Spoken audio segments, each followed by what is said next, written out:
मोर मोरनी की कहानी सुन लो, घर में लड़ाई झगड़ा नहीं होगा। एक जंगल में एक मोर और मोरनी रहते थे। उस जंगल में मोर मोरनी हंसी खुशी बड़े ही आराम से रहते थे। एक दिन मोरनी मोर से कहती है कि पिया जी, हमें यहाँ से चलना चाहिए। हमें वहाँ चलना चाहिए जहाँ हमारे समाज के बहुत सारे मोर रहते हैं। हमें वहाँ पर चलना चाहिए। मोर मोरनी से कहता है कि हे प्रिय, हम वहाँ चलेंगे तो लड़ाई झगड़े होंगे। हम यहाँ कितने आराम से रहते हैं। हम दोनों इस जंगल में कितने सुकून से रहते हैं। हमें वहाँ चलने की क्या ज़रूरत है। लेकिन मोरनी जिद करने लगती है तो मोर भी मान जाता है। मोरनी की जिद करने पर वह दोनों उड़कर एक नगर में आ जाती है। उस नगर का राजा पशु पक्षियों की भाषा को आसानी से समझता था, क्योंकि उस राजा ने कराव शास्त्र की पढ़ाई की थी। कराव शास्त्र का मतलब पशु पक्षियों की भाषा आसानी से समझ पाना। वह राजा सभी पशु पक्षियों की भाषा आसानी से समझ पाता था। दोनों मोर मोरनी उसी नगर में आ जाती है। एक दिन राजा अपनी रानी से कहता है, मुझे बहुत ज़ोर से भूख लगी है, आप मुझे भोजन करा दीजिए। रानी राजा के लिए रसोई में जाकर एक थाली में दाल और चावल लेकर दूसरे हाथ में पानी का लोटा लेकर राजा के पास पहुंचती है। और रानी जैसे ही खाने की थाली राजा के पास रखती है तो थाली से एक चावल का टुकड़ा नीचे गिर जाता है। वहीं पर नीचे चींटियां घूम रही थी, तो उनमें से एक चींटी उस चावल के टुकड़े को लेकर जाने लगती है। राजा बैठा इस सारी घटना को देख रहा था। उस चींटी के पास में तुरंत ही एक बड़ा चिट्टा आता है और वह चिट्टा उस चींटी से कहता है कि हे प्रिय, यह चावल का टुकड़ा मुझे दे दो और तुम जाकर राजा की थाली से दूसरा चावल का टुकड़ा उठाकर ले आओ। उन दोनों की बातों को राजा अच्छी तरह सुन रहा था, क्योंकि वह राजा हर पशु पक्षियों और जीव जंतुओं की भाषा समझता था। चींटी ने चिट्टा से कहा कि मैं नहीं जाऊंगी। अगर राजा को इस बात का पता चल गया तो राजा मुझे मार डालेगा। फिर चिट्टा चींटी से कहता है कि तुम जाओ, राजा को पता नहीं चलेगा। चींटी जाने की कोशिश तो करती है, लेकिन आधे रास्ते से वापस चली आती है और चिट्टा से कहती है कि नहीं, मैं नहीं जाऊंगी, क्योंकि हो सकता है कि राजा को पता चल जाए और राजा मुझे मार दे। राजा उन दोनों को देख रहा था तो चिट्टा को इस बात की शंका हो जाती है कि राजा हमारी बात को समझ रहा है। चिट्टा फिर चींटी से कहता है कि देखो, लगता है राजा हमारी बात को समझ रहा है। राजा ने हमारी बात सुन ली है, इसलिए राजा हम दोनों को देख रहा है। चींटी चिट्टा से कहती है, अगर राजा ने हमारी बातों को सुन लिया है और अगर राजा यही बात किसी और को बताएगा तो उसी समय पत्थर का बन जाएगा। राजा चींटी और चिट्टा की बात को सुन लेता है और समझ लेता है। राजा इस बात को सुनकर हंसने लगता है। राजा को अकेले हंसते हुए देखकर रानी रसोई से बाहर आती है तो राजा उसे हंसता हुआ दिखाई देता है। रानी राजा को हंसते हुए देखकर सोचने लगती है कि शायद मुझसे कोई गलती हुई है, इसलिए राजा जी को हंसी आ रही है। रानी राजा के पास आती है और कहती है, महाराज, क्या मुझसे कोई भूल हुई है जो आप इतने ज़ोर से हंस रहे हैं? राजा रानी से कहता है कि नहीं नहीं, ऐसी कोई बात नहीं है, मुझे बस यूं ही हंसी आ गई। लेकिन रानी जिद करने लगती है और कहती है, आपको मुझे बताना ही पड़ेगा कि आप क्यों हंस रहे थे। राजा बार बार मना करता है, क्योंकि राजा को पता था कि चींटी ने कहा है कि अगर मैं चींटी वाली बात किसी को बताऊंगा तो मैं पत्थर का बन जाऊंगा। इसलिए राजा रानी को यह बात नहीं बताना चाहता था। लेकिन रानी बार बार जिद करती है और कहती है, अगर आप मुझसे सच्चा प्रेम करते हैं तो मुझे बताना ही पड़ेगा। अब राजा को कुछ समझ नहीं आता है और राजा सोचता है कि जब अब मैं यह बात रानी को बताऊंगा तो मैं पत्थर का बन जाऊंगा, और अगर मैं यह बात रानी को नहीं बताऊंगा तो रानी का मेरे ऊपर से विश्वास ही उठ जाएगा। अब राजा को रानी के हट के आगे झुकना पड़ता है, क्योंकि बाल हट और त्रिया हट दोनों के आगे अच्छों को झुकना पड़ता है। अब राजा रानी को कहता है कि ठीक है, लेकिन सुनो रानी, अगर यह बात मैं तुमको बताऊंगा तो तुमको बाद में पछताना पड़ेगा। रानी कहती है कि अभी तो आप कह रहे थे कि कोई बात नहीं है, और अभी आप कह रहे हैं कि मुझे पछताना पड़ेगा। रानी सोचती है कि ज़रूर कोई रहस्य की बात है, इसलिए रानी अब और ज़्यादा जिद करने लगती है। तब राजा कहता है कि चलो ठीक है, अगर आप नहीं मान रही है तो चलिए मैं किसी जंगल में चलकर यह बात बताऊंगा। अब राजा और रानी दोनों रथ पर सवार होकर जंगल के लिए निकल जाते हैं।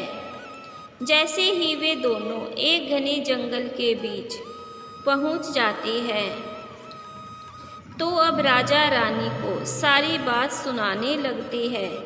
जैसे जैसे ही राजा रानी को थोड़ी थोड़ी बात सुनाता रहा, वैसे वैसे राजा पत्थर का बनता चला गया। जैसे ही राजा ने आधी बात रानी को सुनाई तो वह आधा पत्थर का हो गया। राजा रानी को कहता है, हे रानी, मैं आधा पत्थर का हो गया हूँ, तुम बाद में बहुत पछताओगी। रानी ने कहा, हे महाराज, अब तो थोड़ी सी बात और बची है, वो भी मुझे सुना दो। राजा रानी को पूरी बात बताता है और राजा पूरा पत्थर का हो जाता है। रानी की इस जिद के कारण राजा पूरा पत्थर का बन जाता है। अब रानी घबराकर जोर जोर से रोने लगती है। रानी उस पत्थर को इधर उधर हिलाने की कोशिश करती है, लेकिन वह भारी पत्थर को कैसे हिला पाती, क्योंकि राजा हट्टा कट्टा था। इधर राजा पत्थर का हो गया और उधर रानी जमीन पर सर पटक पटक कर रोने लगती है और सहायता के लिए इधर उधर देखकर जोर जोर से आवाज़ लगाती है। इस घटना को मोर और मोरनी दोनों देख रहे थे। रानी के विलाप को देखकर मोर मोरनी को रानी पर दया आती है और मोर मोरनी से कहता है कि हे प्रिय, यह होता है त्रिया हट। तुम्हारे भी इस हट के कारण हम यहाँ आ गए। वहाँ पर हम कितने खुशी खुशी रहते थे। मोरनी मोर से कहती है, प्रिय, यह रानी बहुत दुखी हो रही है, हमें इसकी मदद करनी चाहिए। यह कितना विलाप कर रही है, इसकी और मदद तो हम कर ही क्या सकते हैं। इसको हम हिम्मत तो बंधा ही सकते हैं। अब दोनों रानी के पास जाते हैं और जाकर रानी से कहते हैं, रानी, जो आपके साथ हुआ वह तो गलत हुआ, लेकिन आप थोड़ा धीरज धरिए और अपने आप को संभालिए। आपके पीछे आपका पूरा राज्य है। अब राजा तो पत्थर का हो चुका है। अब आपके राज्य को आपको ही संभालना है। रानी मोर मोरनी की बात सुनकर कहती है कि मैं अपने आप को कैसे संभालूं, क्योंकि अब तो मेरा संसार ही उजड़ गया है, क्योंकि मेरे स्वामी तो अब पत्थर के बन चुके हैं। अब मैं क्या करूं? रानी की यह बात सुनकर मोरनी कहती है कि राजा पत्थर के कैसे हो गए। रानी मोर मोरनी को वही चींटी और चिट्टा वाली बात बताती है। जैसे जैसे रानी वह बात बताती है, वैसे वैसे रानी पत्थर की होती जाती है। जैसे ही रानी ने पूरी बात बताई और रानी पूरी पत्थर की बन गई। अब मोर मोरनी दोनों बड़े दुखी हो जाते हैं। मोर मोरनी सोचते हैं कि यह नौबत हम पर भी आ सकती है, क्योंकि राजा भी उस चिट्टों की बात से पत्थर का हो चुका है और रानी भी इस बात से पत्थर की हो चुकी है। मोर मोरनी से कहता है, यह विपत्ति हम पर भी मंडरा रही है, क्योंकि स्त्रियों से कोई बात नहीं छिपती। मोरनी मोर से कहती है, पियाजी, हम कहीं दूर चले क्या? मोर ने कहा, प्रिय, दूर जाने से क्या फ़ायदा है? यह खतरा तो हम धरती के किसी भी कोने में चले जाएंगे तो भी हमें नहीं छोड़ेगा। यह तो हमारे ऊपर मंडराता रहेगा। अगर जाने अनजाने से भी हमारे मुंह से यह बात निकल गई तो हम भी पत्थर के बन जाएंगे। अब इस बात से मोर मोरनी दोनों चिंतित रहने लगे। न तो अच्छी तरह से वे खाना खाते, न अच्छी तरह से वो रहते। दोनों को यह चिंता मन ही मन खाए जा रही थी। अब मोर के दिमाग में एक विचार आया कि यदि मैं इन सारी चींटियों को ख़त्म कर दूं तो यह विपत्ति भी टल सकती है। मोर मोरनी से कहता है, यदि हम दोनों इस सृष्टि से सारी चींटियों को ही ख़त्म कर दें तो हमारा यह संकट भी मिट जाएगा। मोर मोरनी इस बात से दोनों सहमत हो जाते हैं। मोर मोरनी सभी चींटियों को मारकर खाना शुरू कर देते हैं। अब मोर मोरनी का इतना आतंक मच गया कि चींटियाँ मोर मोरनी को देखते ही इधर उधर भागने लगती है और बिल खोदकर जमीन में उतर जाती है। मोर मोरनी दोनों इतना ध्यान रखते कि जिधर भी चींटियाँ दिखाई देती तो उनको तुरंत दबोच लेते। चींटियाँ इनके डर से बिल से बाहर भी नहीं निकलती, बिल के अंदर ही छुपा रहती। अब चींटियाँ भूखे मरने लगी, क्योंकि भोजन तो बिल से बाहर ही मिलता है। अब जैसे ही चींटियाँ भोजन के लिए बिल से बाहर निकलती तो मोर मोरनी उनको मारकर खा जाते। अब एक चींटी और चिट्टा बिल के अंदर भूख से तड़पते हुए भगवान विष्णु का जाप करने लगे और भक्ति में दोनों इतने लीन हो गए कि उनको ध्यान ही नहीं रहा कि हम कहाँ पर हैं और कैसे हैं। दोनों की भक्ति से प्रसन्न होकर भगवान विष्णु वहाँ प्रकट हुए और उनको कहते हैं कि तुम्हारी भक्ति से मैं अत्यंत प्रसन्न हूँ। जो तुम्हें मांगना है वो मांग लो। दोनों ने निराधार भगवान की भक्ति की थी, इसीलिए भगवान विष्णु जल्दी प्रसन्न हो गए और उनको दर्शन दिए। अब चींटी और चिट्टा न जाने कितने दिनों से भूखे प्यासे थे, इसीलिए दोनों एक ही बात कहती है कि हे श्री हरि, अगर आप हमको वरदान देना चाहती है तो हमारे पेट में गांठ लगा दीजिए, क्योंकि अब हमारे पेट ही नहीं होगा तो हम बिल से बाहर क्यों जाएंगे और मोर मोरनी हमें नहीं खाएंगे। भगवान विष्णु उनकी यह बात सुनकर बोले तथास्तु, और चींटियों के पेट में गांठ लग गई। अब चींटी और चिट्टा भगवान विष्णु से बोले कि हे प्रभु, हमारे पेट में गांठ तो लग गई, लेकिन अभी भी हमें मोर मोरनी से खतरा है, क्योंकि मोर मोरनी बाहर हमारा इंतजार कर रहे हैं। जैसे ही हम बाहर जाएंगे वैसे ही हमें मारकर खा जाएंगे। भगवान विष्णु चींटी और चिट्टा मोर मोरनी के पास जाती है। भगवान विष्णु मोर से कहते हैं कि हे मोर, तुम चींटियों को मारकर खाना बंद करो, क्योंकि इसमें चींटियों का कोई दोष नहीं है। जो दोषी था वह राजा था, क्योंकि राजा ने क्राव शास्त्र की पढ़ाई की थी, इसलिए वह सभी जीव जंतुओं और पशु पक्षियों की भाषा समझता था, उनका रूप बदलने में भी सक्षम था। उन पशु पक्षियों का रूप भी धारण किया करता था, और जब वह रूप धारण किया करता था तो उनके साथ रमन भी किया करता था। और जब वह पशु पक्षी गर्भ धारण करते थे तो राजा उन्हें छोड़कर वापस इंसान का रूप धारण कर लेता था। उन पशु पक्षियों के साथ ऐसी गंदी हरकतें करता था।